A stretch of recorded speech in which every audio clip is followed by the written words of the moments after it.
بسم اللہ الرحمن الرحیم۔ السلام علیکم۔ ہمارے یوٹیوب چینل افسانے سنو پر آپ کو خوش آمدید۔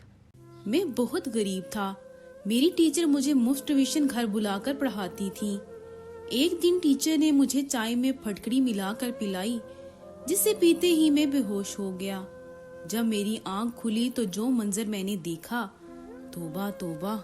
جب میری آنکھ کھلی تو میں نے خود کو ایک ایسی جگہ پہ پایا جہاں ہونے کا تصور بھی نہیں کیا جا سکتا تھا۔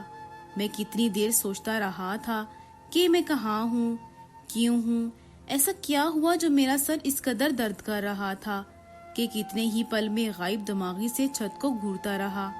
مجھے ایسا کچھ بھی نہیں یاد آ رہا تھا کہ جس کی وجہ سے میں خود کو ایسی جگہ تصور کر سکوں۔ جہاں تک مجھے یاد تھا میں اپنے ان کے گھر میں تھا۔ میرے ساتھ کیا ہو گیا تھا میں سوچ بھی نہیں سکتا تھا۔ میرے جسم میں شدید درد کی ٹیسیں اٹھ رہی تھی۔ میں سمجھ نہیں پا رہا تھا کہ آخر کیا ایسا ہو گیا ہے میرے ساتھ کہ میرا سارا جسم اس قدر تکلیف میں مبتلا ہے، اس قدر درد جو ناقابل برداشت تھی۔ درد سے میرا برا حال ہو رہا تھا۔ میرے حواس معطل تھے۔ آہستہ آہستہ جب میرے حواس بیدار ہوئے تو جو منظر میں نے دیکھا اور جو مجھے سمجھ آیا اس سے میرے رونگٹے کھڑے ہوئے تھے۔ حیرت ہی حیرت تھی۔ جسم سے اٹھتا درد اور موجودہ جگہ نے مجھ سے میری روح تک کھینچ لی تھی۔ مجھے سب یاد آتا گیا تھا۔ اس وقت جو کچھ میں سوچ سکتا تھا، اگر واقعی ایسا ہو چکا تھا میرے ساتھ تو میرا جسم یقیناً ناکارہ ہو چکا تھا۔ میں سمجھ نہیں پا رہا تھا کہ آخر ایسا میرے ساتھ ہی کیوں ہوا تھا۔ میں خود پہ ضبط نہیں کر پا رہا تھا۔ میرا بس نہیں چل رہا تھا کہ میں ساری دنیا کو ہی آگ لگا دوں۔ میرا تعلق ایک نہایت غریب گھرانے سے تھا۔ میڈیکل کا طالب علم تھا۔ میں گورنمنٹ کالج سے تعلیم حاصل کر رہا تھا۔ 10ویں تک تو میں نے جیسے تیسے گزارا کر لیا تھا، لیکن میڈیکل کی پڑھائی مشکل تھی اور اس کے لیے میرا اچھے نمبر لینا ضروری تھا۔ میرے دوستوں نے مجھے بتایا کہ ان کے محلے میں ایک ٹیچر پڑھاتی ہیں جو بچوں کو مفت میں تعلیم دیتی ہیں۔ میرے لیے یہ بے حد خوشی کی بات تھی۔ میں نے ان سے رابطہ کیا، لیکن انہیں دیکھ کر میں حیران رہ گیا تھا۔ وہ بے حد خوبصورت تھیں۔ زندگی میں پہلی مرتبہ ایسا ہوا تھا کہ مجھے کوئی لڑکی پہلی ہی مرتبہ میں اتنی اچھی لگی تھی۔